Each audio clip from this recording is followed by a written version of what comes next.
Good evening student. आइए, आज का हमारा टॉपिक रहेगा नामकरण और उनकी पद्धतियां। ठीक है।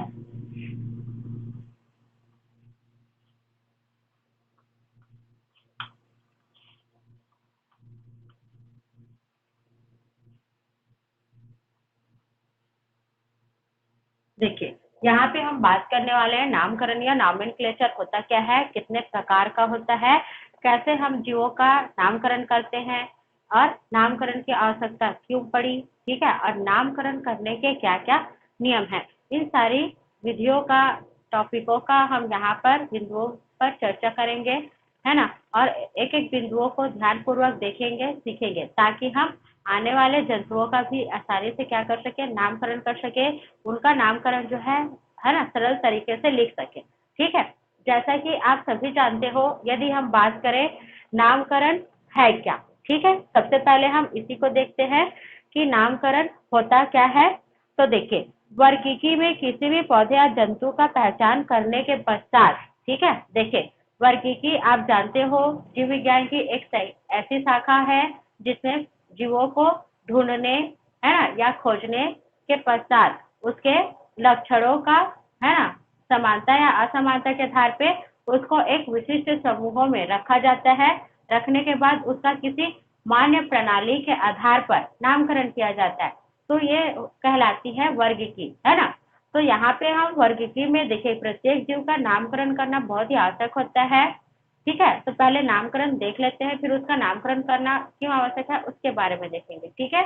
तो देखिए, वर्गीकी में किसी भी पौधे या जंतु, है ना, आप जानते हो प्रकृति में दो टाइप के क्या है, जीव मौजूद है। एक जो है पौधों के समान और दूसरा जंतुओं के समान। ठीक है। तो वर्गीकी में कोई किसी भी प्रकार के पौधे या फिर जंतुओं का किसी है ना, मान्य अंतरराष्ट्रीय, ठीक है, मान्य अंतरराष्ट्रीय प्रणाली द्वारा नाम, ठीक है, देने की प्रक्रिया या मान्य अंतरराष्ट्रीय प्रणाली द्वारा उनको पहचानने के लिए नामित करने की प्रक्रिया या नाम रखने की जो प्रक्रिया है, उसे हम लोग क्या बोलते हैं, नामकरण कहते हैं। ठीक है। क्लियर हो गया। अब देखिए, नामकरण की आवश्यकता क्यों पड़ी, है ना, या जीवों का नाम रखना आवश्यक क्यों हो गया। ठीक है। वैज्ञानिक नाम रखना क्यों जरूरी है। तो देखिए, सभी जानते हैं कि, है ना, जीव विज्ञान के अंतर्गत हमने पढ़ा कि प्रकृति पर, ठीक है, जैव विविधता पाई जाती है ना, मतलब जीव जंतुओं की विभिन्न प्रजातियां पाई जा रही है। ठीक है। इसके अलावा जीव हमने देखा है कि अंतरराष्ट्रीय पर, है ना, स्तर पर हमने यह देखा कि ज्ञान का आदान प्रदान करने के लिए, है ना, प्राचीन काल से विभिन्न प्रकार की मान्यता चली आ रही है। ठीक है। और हमने यह भी देखा कि विश्व में जितने भी देश हैं, ठीक है, सभी देश की अपनी एक अलग अलग विशिष्ट भाषा है। ठीक है।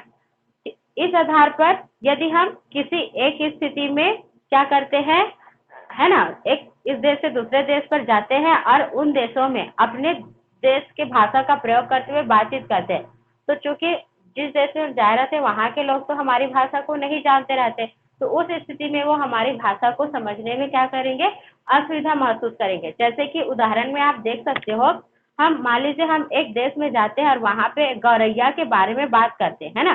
गौरैया, जैसे कि आप सभी जानते हो कि गौरैया क्या है, एक घरेलू पक्षी है। ठीक है। और यह भारत के अधिकांश हिस्सों में पाई जाती है। क्लियर हो गया।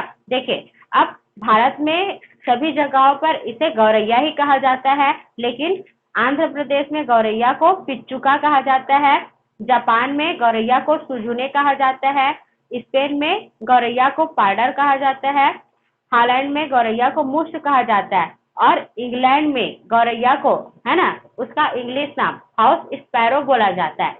ठीक है। तो इस प्रकार से हमने देखा कि गौरैया के विभिन्न नाम हैं। ठीक है। आप देखिए, इस स्थिति में हम ज्ञान के आदान प्रदान में काफी, है ना, समस्याओं का सामना करना, मतलब हमें काफी समस्याओं का सामना करना पड़ सकता है। ठीक है। क्योंकि सभी देश में उसके लिए क्या है, अलग अलग नाम है। ठीक है। इसी तरह हर चीजों की होती है। ठीक है। पौधे का, हमारा भी। तो इस विसंगति से बचने के लिए क्या किया गया, देखिए, यदि एक प्रांत का व्यक्ति दूसरे प्रांत में जाएगा तो वो गौरैया को बिना दिखाए उसके बारे में बात ही नहीं कर पाएगा, या यदि किसी व्यक्ति से उसके बारे में बात कराए तो जब तक वो उस चीज को उसको न दिखाए, वो उसको किसी प्रकार का समझ में नहीं आएगा, है ना।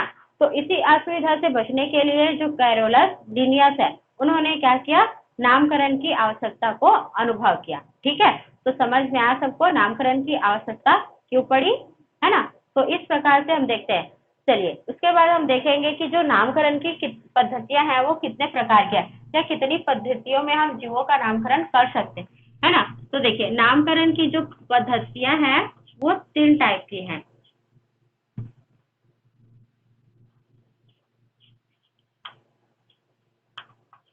ठीक है, नामकरण की कितनी पद्धतियां हैं, 3 पद्धति। देखिए पूर्व के क्लास में भी आप लोग को बताया गया है कि नामकरण की 3 पद्धति है। पहला बहुपद नामकरण पद्धति। ठीक है, इसको मैं शॉर्ट में लिखती हूँ, आप लोग पूरा लिख लेंगे। बहुकरण नाम, है ना, बहुपदी नामकरण पद्धति।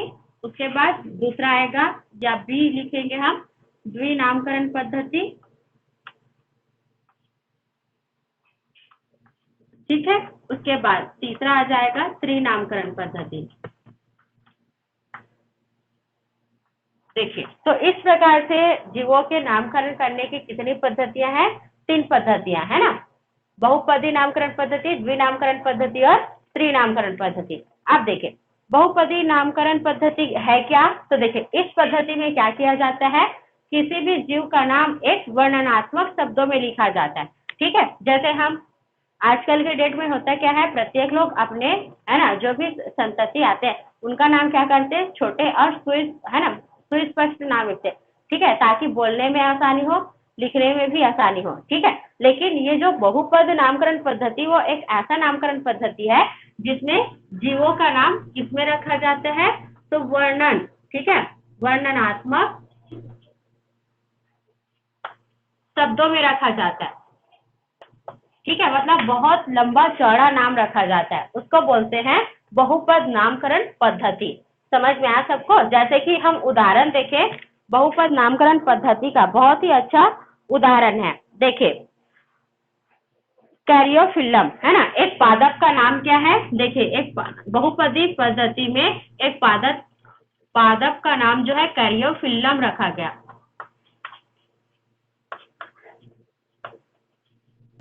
देखिए, ठीक है, एक पादप का नाम क्या रखा गया है, कैरियोफिल्लम रखा गया है। अब देखिए कैरियोफिल्लम कौन से पादप का नाम है ना, मतलब एक पादप है कैरियोफिल्लम। अब इसका नाम वर्णनात्मक शब्दों में क्या रखा गया, तो इसका नाम वर्णनात्मक शब्दों में कैरियोफिल्लम सैक्साटिलिस। ठीक है, देखिए ध्यान पूर्वक देखते जाएंगे, इस पादप का क्या नाम रखा गया,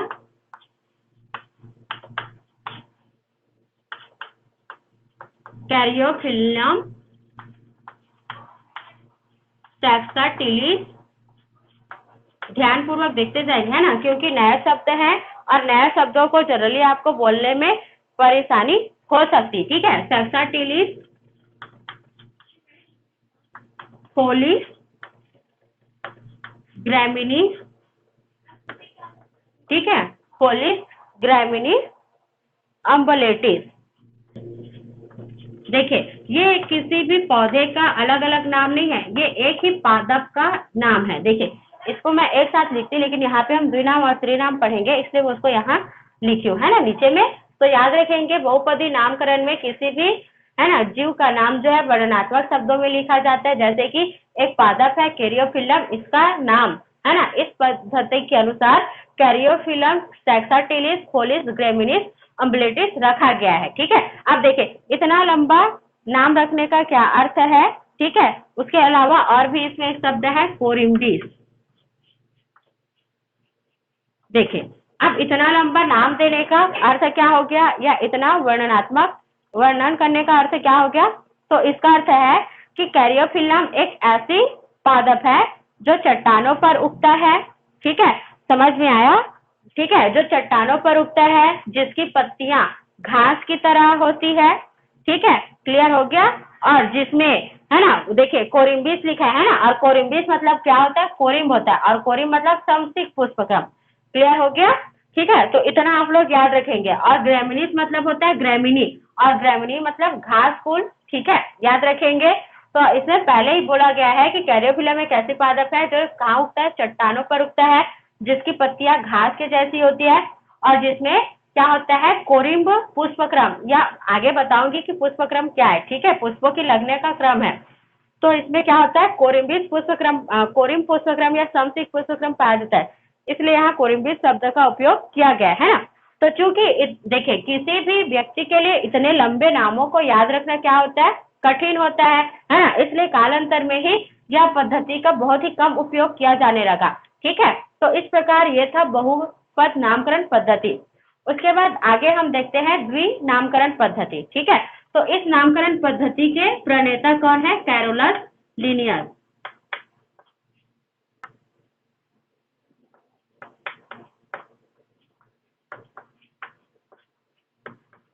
ठीक है, याद रखेंगे। द्विनामकरण पद्धति किसने प्रतिपादित किया, कैरोलस लिनियस ने, ठीक है। अब देखिए द्विनाम पद्धति किसके आधार पर किया जाता है या द्विनामकरण किस आधार पर किया जाता है, तो याद रखेंगे जो द्विनामकरण प्रणाली है, ठीक है, वो कैरोलस लिनियस द्वारा प्रचलित है और यह नामकरण अंतरराष्ट्रीय ठीक है, वानस्पतिक नामकरण की अंतरराष्ट्रीय संस्था ICBN और जंतुओं के लिए प्राणी नामकरण की अंतरराष्ट्रीय संस्था ICN, ठीक है, के सिद्धांतों तथा उसके मार्गदर्शक नियमों के अनुरूप किया जाता है। देखिए मान लीजिए हम किसी पौधे का द्विनामकरण कर रहे हैं, तो उसके लिए हम क्या करेंगे, ICBN, ठीक है, जो कि एक वानस्पतिक नामकरण की अंतरराष्ट्रीय संस्था है, जिसको हम लोग क्या बोलते हैं, इंटरनेशनल कोड ऑफ बॉटनिकल, ठीक है, नॉमेनक्लेचर, ठीक है। तो अंतरराष्ट्रीय नॉमेनक्लेचर की एक संस्था है और इसी के नियमों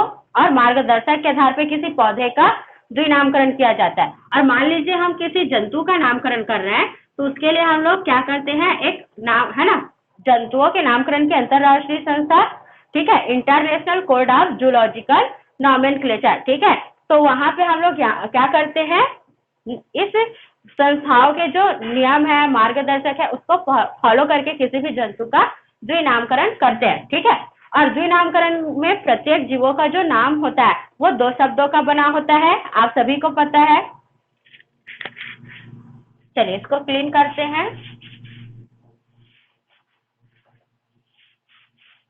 देखिए द्विनामकरण में जो जीवों का क्या है, नामकरण है, वो कितने शब्दों का बना होता है, तो द्विनामकरण में प्रत्येक जीवों का नाम 2 शब्दों से मिलकर बना होता है, ठीक है, जिसमें से एक शब्द क्या करता है, पहला शब्द जो होता है वो वंश को जीव के वंश को प्रदर्शित करता है और जो दूसरा शब्द होता है वो जीव के जाति को प्रदर्शित करता है। समझ में आया सबको, तो ये है द्विनामकरण पद्धति, ठीक है। चलिए उसके बाद देखते हैं कि द्विनाम है ना, किसी भी जीव के द्विनामकरण करने के क्या क्या नियम है ना, क्योंकि हम किसी भी जीव का ऐसे ही द्विनामकरण तो नहीं कर देंगे, ठीक है, उसको करने के लिए क्या किया जाता है, अनेक नियमों को पालन करना पड़ता है, ठीक है, जिसके आधार पर ही हम किसी जीव का द्विनामकरण कर सकते हैं।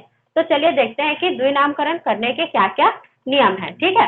तो द्विनामकरण करने का पहला नियम है, ध्यान पूर्वक देखेंगे, ठीक है। पहला नियम क्या है, यही है, ये जो आपको बताया गया है परिभाषा में, कि इनका जो प्रत्येक जीव का नामकरण 2 शब्दों से मिलकर बना होता है। पहला है ना, पहला शब्द जीव के वंश को प्रदर्शित करता है, दूसरा शब्द जीव के जाति को प्रदर्शित करता है, यही इसका पहला नियम है। समझ में आया सबको, ठीक है, क्लियर हो गया, ये आपको याद रहेगा। चलिए उसके बाद दूसरा नियम देखते हैं, है ना। तो दूसरा नियम यह है कि प्रत्येक जीवों का जो नाम होता है वो कौन सी भाषा से बना होता है, लैटिन भाषा का होता है, ठीक है। जैसे हम हिंदी भाषा, अंग्रेजी भाषा में नामकरण करते नहीं, ठीक है। जो वैज्ञानिक नामकरण होता है, वैज्ञानिक पद्धति में जो द्विनामकरण किया जाता है वो कौन सी भाषा में किया जाता है, लैटिन भाषा में किया जाता है। और जब भी हम लिखते हैं, है ना, तो उसके जो भी स्पेलिंग्स वगैरह होते हैं उनको हम लोग क्या करते हैं, तिरछे अक्षरों में लिखते हैं, ठीक है। आप लोग याद रखेंगे, कक्षा 9वीं में भी आप लोग पढ़े होंगे, ठीक है। जो भी स्पेलिंग्स होते हैं उसको हम लोग क्या करेंगे, तिरछे अक्षरों में लिखेंगे। समझ में आया। तो प्रत्येक जीवों का नामकरण लैटिन भाषा का बना होता है और उसे तिरछे अक्षरों में लिखा जाता है। दूसरा नियम क्लियर हो गया, ठीक है। चलिए उसके बाद तीसरा नियम हम देखते हैं। देखिए तीसरा नियम और सबसे सरल है, ठीक है। देखिए तीसरा नियम क्या है, जैसे मान लीजिए हम मनुष्य का वैज्ञानिक नाम लिख रहा है, तो हम क्या लिखेंगे, देखिए मनुष्य का वैज्ञानिक नाम हम कुछ इस प्रकार का, है ना, तिरछे अक्षरों में लिखेंगे, होमो सैपियंस, मान लीजिए हम इस प्रकार से होमो सैपियंस लिख रहे हैं, तिरछे अक्षरों में हमको लिखना है। तो यहाँ पे देखो, मैंने होमो लिखा, ये क्या है, वंश का नाम है ना, और सेपियंस लिखा, ये क्या है, जाति का नाम। यहाँ तक तो सबको समझ में आता है। अब देखिए, वंश का जो पहला अक्षर है वो क्या है, कैपिटल लेटर में है, बड़ा अक्षर है ना। और जाति का जो पहला अक्षर है वो देखिए स्मॉल लेटर, मतलब छोटा अक्षर है ना। तो यही नामकरण करने का तीसरा पॉइंट है कि, है ना, जब किसी जीव का नामकरण किया जाता है तो उसके वंश के, है ना, वंश का जो प्रथम अक्षर होता है उसे बड़े अक्षर या अंग्रेजी के बड़े अक्षर या कैपिटल लेटर में लिखा जाता है, और जो जाति का नाम होता है उसके पहले लेटर को, है ना, छोटे अक्षर या फिर अंग्रेजी के स्मॉल लेटर में लिखा जाता है। समझ में आया? याद रखेंगे, जाति का नाम कभी भी कैपिटल लेटर से प्रारंभ नहीं होता, हमेशा स्मॉल लेटर से प्रारंभ होता है। और वंश का नाम कभी भी स्मॉल लेटर से प्रारंभ नहीं होता, हमेशा कैपिटल लेटर से ही प्रारंभ होता है। तो तीसरा नियम सभी को समझ में आया? ठीक है, चलिए उसके बाद देखिए चौथा नियम क्या है। चौथा नियम भी बिल्कुल सरल है। हमने कहा कि द्विनामकरण जो है कैरोलस लिनियस ने किया है ना। सबसे पहले द्विनामकरण पद्धति की अवधारणा कैरोलस लिनियस ने किया, और उन्होंने विभिन्न प्रकार के जंतुओं का क्या किया, द्विनामकरण किया है। ठीक है, अब मान लीजिए, अब हमने होमो सैपियंस पढ़ा, ठीक है, मनुष्य का वैज्ञानिक नाम होमो सैपियंस होता है। ठीक है, ये किसने कहा, कैरोलस लिनियस ने कहा। ठीक है, अब मान लीजिए लिनियस के बाद फिर दूसरा वैज्ञानिक आता है, ठीक है, और वो मनुष्य का फिर दूसरा नामकरण करता है। ठीक है, तो इस स्थिति में हमको मनुष्य के 2 वैज्ञानिक नाम मिल गए। ठीक है, तो हम किसको मानेंगे और किसको नहीं मानेंगे, मतलब किस वैज्ञानिक के नाम को मानेंगे और किस वैज्ञानिक के नाम को नहीं मानेंगे। ठीक है, तो देखिए मानने और नहीं मानना वो अलग बात है, लेकिन हम पहचानेंगे कैसे कि कौन लिनियस का नामकरण है और कौन अन्य वैज्ञानिक का। तो उस स्थिति में क्या किया जाता है, मान लीजिए होमो सैपियंस लिनियस द्वारा दिया गया, तो हम होमो सैपियंस लिखने के बाद, है ना, इसी में डैश लगाकर कैपिटल एल लिख देंगे। ठीक है, कैपिटल एल लिख देंगे। अब कैपिटल एल क्या शो करता है कि यह जो नामकरण है वो लिनियस द्वारा प्रकाशित किया गया था, लिनियस द्वारा दिया गया था। समझ में आया? तो चौथा नियम में हम यही सीखते हैं कि किसी जाति के नाम को पहली बार प्रकाशित करने वाले लेखक के का नाम जाति के बाद लिखा जाता है, मतलब किसी भी जाति का नामकरण जिस लेखक द्वारा प्रकाशित किया जाता है, ठीक है, उसका नाम, ठीक है, जाति के नाम के बाद लिखा जाता है। समझ में आया सबको चौथा नियम? चलिए उसके बाद देखते हैं पांचवा नियम। ठीक है, अब देखिए पांचवा नियम क्या है। तो अगर किसी जीव के लिए एक से अधिक नाम दे दिया गया है, ठीक है, अब देखो पांचवा नियम हम ध्यान पूर्वक देखेंगे। मान लीजिए कोई जीव है और उसका बहुत सारा वैज्ञानिक नाम है ना, तो उसमें से हम कौन से वैज्ञानिक नाम को मानेंगे, तो जो वैज्ञानिक नाम सबसे पहले प्रकाशित हुआ था, जो वैज्ञानिक नाम सबसे पहले दिया गया था, उसी वैज्ञानिक नाम को हम लोग क्या करेंगे, मानेंगे। ठीक है, तो अनेक वैज्ञानिक नाम होने की स्थिति में हम केवल उन्हीं वैज्ञानिक नामों को मानते हैं जो सबसे पहले दिया गया था, पूर्व में प्रकाशित किया गया था। ठीक है, और बाद में दिए गए वैज्ञानिक नामों को हम केवल पूर्व में दिए गए वैज्ञानिक नाम का पर्यायवाची या शब्दार्थ मानेंगे। समझ में आया? ये था पांचवा नियम। उसके बाद छठवां नियम हम देखेंगे। तो जंतुओं के वंश के नाम के अंत में ईडी लगाकर, है ना। अब देखिए वंश के बाद फिर क्या आता है, कुल आता है ना, कुल के बाद गण आता है, गण के बाद फिर वर्ग आता है। ऐसा आप लोगों ने पदानुक्रम में पढ़ा होगा। ठीक है, क्लियर हो गया? तो क्या किया जाता है, कुल का नाम यदि हमको बनाना है ना, तो कुल का नाम हम कैसे बनाते हैं, तो ये जो वंश का नाम है उसमें ईडी लगा देते हैं। ठीक है, ईडी लगाकर कुल का नाम बनाया जाता है, और इनी लगाकर क्या किया जाता है, उप कुल का नाम बनाया जाता है। ठीक है, समझ में आया? तो ये था छठवां नियम। ठीक है, छठवां नियम कैसे बनाया जाता है, तो वंश के नाम में ईडी लगाकर कुल का नाम बनाया जाता है, और इनी लगाकर उप कुल का नाम बनाया जाता है। ठीक है, इसी तरह जो पादपों की प्रजाति होती है उसमें वंश के नाम में एसी लगा करके, ठीक है, कुल का नाम बनाया जाता है। जैसे मान लीजिए हम मनुष्यों के कुल की बात करें, तो मनुष्यों के कुल का नाम क्या होता है, होमिनिडी होता है। ठीक है, क्लियर हो गया? तो देखो हमने ईडी लगाया है ना। इसी तरह जैसे पादप कुल में एक, जैसे भिंडी का एक कुल आता है, तो हमने अभी कहा कि यदि वनस्पतियों का हमको नामकरण करना है तो हम लोग क्या करते हैं, उसमें वंश के नाम में एसी लगा देते हैं। ठीक है, तो उसी तरह भिंडी के कुल के नाम में भी वंश के नाम में एसी लगा करके, ठीक है, क्या बनाया गया, मालवेसी बनाया गया। ठीक है, तो इस प्रकार जो भिंडी है वो मालवेसी कुल के अंतर्गत आता है, और मानव है वो होमोनिडी, क्योंकि हम इसमें ईडी लगा रहे हैं ना, तो होमो में ईडी लगाएंगे तो होमोनिडी कुल के अंतर्गत आता है। तो समझ में आया सबको नामकरण करने के 6 नियम। ठीक है, क्लियर हो गया? तो इतना आप लोग अच्छे से याद रखेंगे। ठीक है, चलिए, तो उसके बाद आगे का नियम देखते हैं।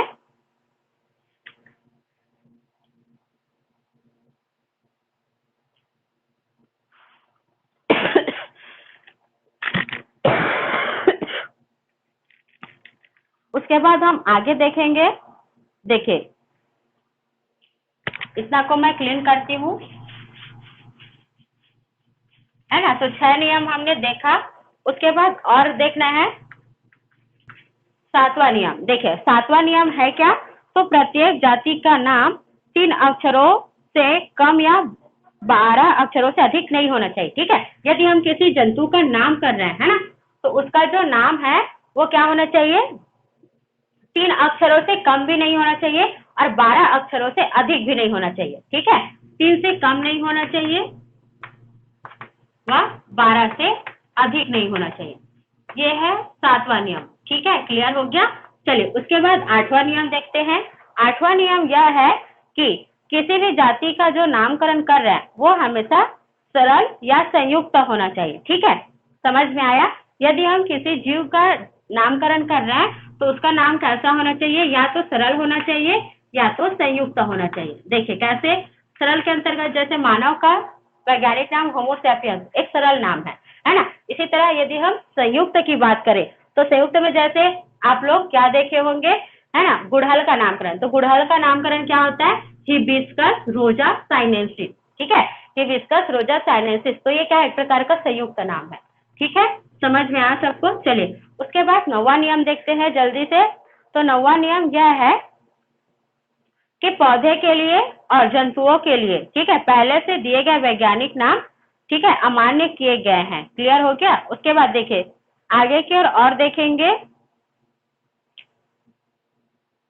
देखिए और क्या होता है? वंश से उच्च श्रेणी का जो नाम होता है ना, हम चाहे, देखिए अभी हमने बोला कि नामों को हम लोग लैटिन भाषा में लिखते हैं, लेकिन हम चाहे तो वंश के बाद और जो पदानुक्रम होते हैं, ठीक है, या वंश के बाद जो पदानुक्रम में और जो बड़े पद होते हैं उनका नाम यदि हमको लैटिन भाषा में नहीं लिखना है तो हम क्या कर सकते हैं? उसको मोटे अक्षरों में लिख सकते हैं। मोटे मतलब देखे होंगे कई अक्षर को हाईलाइट करने के लिए क्या किया जाता है? थोड़ा सा डार्क दिखाया जाता है ना?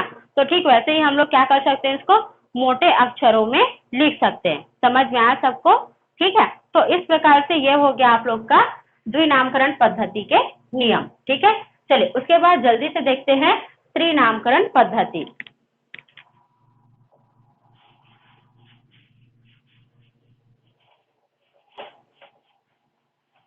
चलिए, इसके बाद अगला आता है त्रिनामकरण पद्धति। ये भी बिल्कुल सरल है। त्रिनामकरण पद्धति देखिए, त्रिनामकरण पद्धति होता क्या है?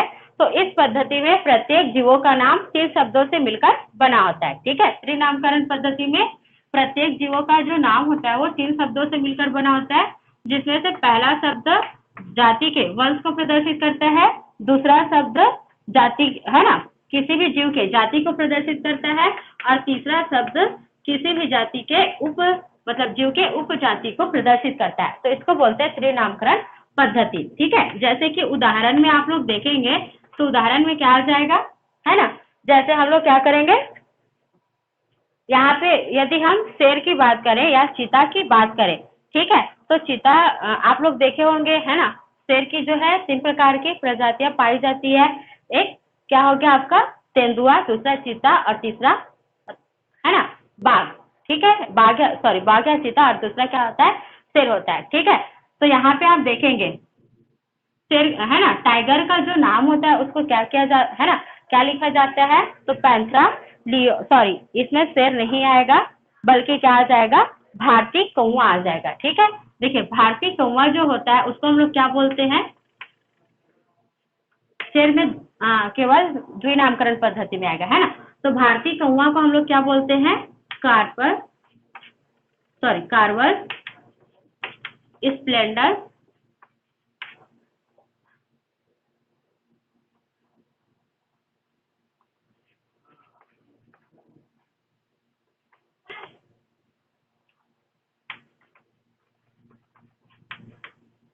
ये देखिए। ठीक है, जो भारतीय कौवा का नाम है वो क्या है? कार्वर स्प्लेंडस, स्प्लेंडस है ना?